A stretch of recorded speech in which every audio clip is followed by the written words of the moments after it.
semuanya, perkenalkan nama saya Ilma Mutia Sukma dan teman saya Sahrul Firmansyah.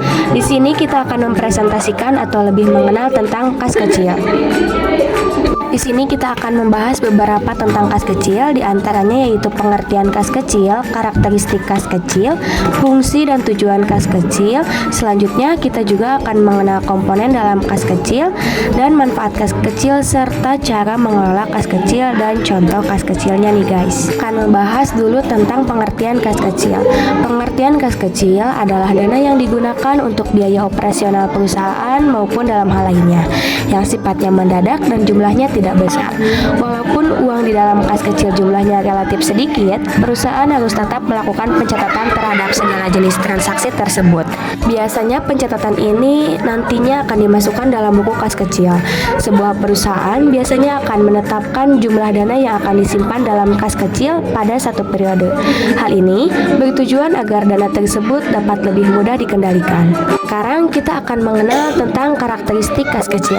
Karakteristik kas kecil lainnya meliputi yang pertama adalah pemegang kas kecil dalam perusahaan tersebut sebagai kasir kas kecil. Yang kedua, karakteristik kas kecil berikutnya adalah digunakan untuk membiayai transaksi kecil yang rutin setiap harinya. Dan yang selanjutnya, karakteristik kas kecil adalah jumlahnya telah ditentukan oleh pihak manajemen. Setiap perusahaan akan menetapkan jumlah yang berbeda sesuai kebutuhan operasional perusahaan tersebut. Terakhir, dana kas kecil akan disimpan dalam peti kas box. Nah, sekarang kita akan membahas tentang fungsi dan tujuan kas kecil. Yang pertama yaitu menghindari terjadinya alokasi pembayaran. Pertama, fungsi kas kecil adalah untuk menghindari adanya kesalahan alokasi pembayaran. Tidak mungkin perusahaan mengeluarkan biaya besar pada transaksi kecil atau sebaliknya, karena setiap transaksi dipetakan dalam buku yang berbeda. Artinya, jika transaksi tersebut merupakan transaksi kecil, maka akan masuk ke dalam buku kas kecil. Sedangkan apabila termasuk transaksi besar, maka masuk pembukuan yang berbeda. Yang kedua yaitu mempercepat peraturan insidental. Fungsi kas kecil berikutnya adalah terkait dengan kegiatan pengambilan keputusan sebuah perusahaan. Dalam menjalankan sebuah perusahaan, kita pasti akan menghadapi persoalan yang membutuhkan penyelesaian secara cepat, sehingga atasan biasanya akan mengeluarkan kebijakan insidental. Dengan adanya pembagian buku kas kecil dan buku kas besar, pra analisis kebijakan insidental atau kebijakan mendadak tersebut akan menjadi lebih mudah. Yang ketiga yaitu membuat pekerjaan karyawan lebih ringan. Fungsi kas kecil adalah untuk meringankan pekerjaan karyawan. Karena dengan adanya buku kas kecil, pemetaan dana yang dikeluarkan menjadi lebih jelas. Artinya, analisis untuk bahan laporan juga akan membuat pekerjaan karyawan lebih mudah. Selain itu, fungsi kas kecil mempermudah pelaporan segala transaksi kepada relasi bisnis ataupun atasannya. Yang terakhir adalah solusi bagi masalah pelengkapan dalam perusahaan. Terakhir, fungsi kas kecil adalah untuk menangani masalah pembayaran kelengkapan di dalam perusahaan, sebab biasanya biaya pelengkapan dalam perusahaan relatif lebih kecil dibandingkan biaya yang lain. Karena nominal pembayaran yang kecil, tentu buku yang digunakan untuk mencatat transaksi pun adalah buku kas kecil. Selanjutnya, kita akan mengenal tentang metode kas kecil. Secara garis besar, metode kas kecil dibagi menjadi dua, yaitu yang pertama Impuls Fund System atau metode tetap. Ciri-ciri metode tetap antara lain yaitu pemegang kas kecil adalah orang yang mengumpulkan bukti penggunaan dana kas kecil. Yang kedua adalah pengisian dana kas kecil dilakukan melalui penarikan cek, di mana cek tersebut memiliki jumlah sama dengan dana yang telah digunakan, sehingga jumlah kas kecil kembali ke jumlah semula. Yang kedua, berikut adalah ciri-ciri metode kas. Tentang metode kas berubah-ubah. Yang pertama adalah pembentukan dan pengisian kembali dananya dicatat di debit dalam akun kas kecil. Yang kedua, besar dana yang disediakan menyesuaikan kegiatan dari divisi yang menggunakan dana. Yang terakhir, bukti pengeluaran kas kecil yang dicatat dicatat dalam buku kas kecil adalah transaksi penggunaan kredit akun kas kecil. Selanjutnya, komponen dalam kas kecil.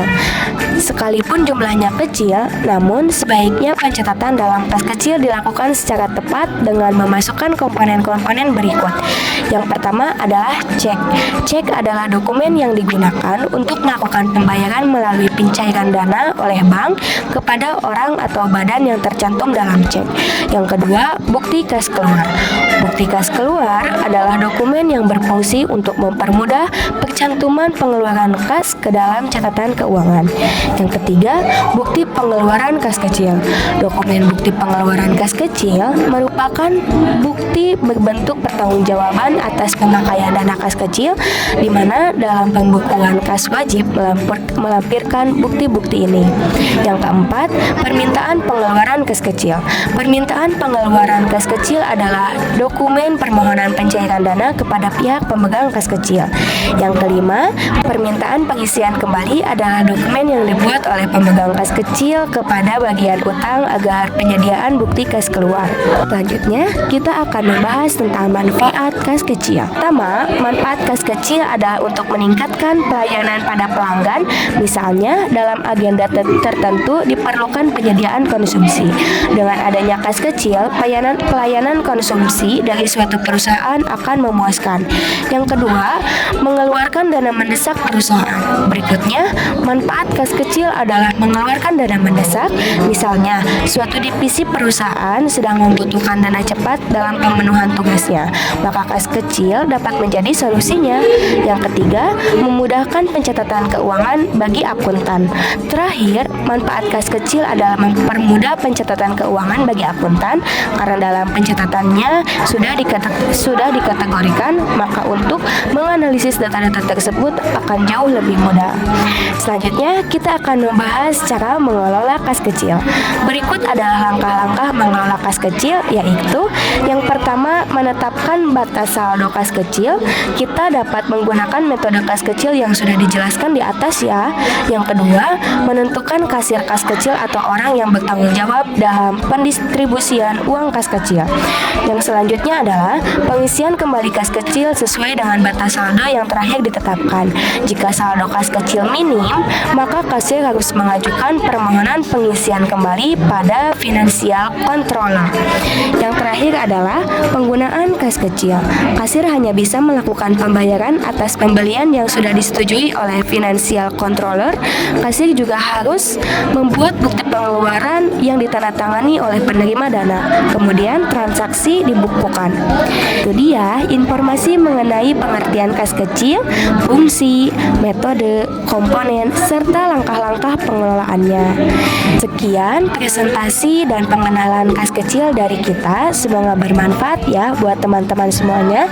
Jika masih belum ada yang mengerti, kalian boleh mencari tahunya di akses-akses lainnya seperti di Google dan masih banyak lagi.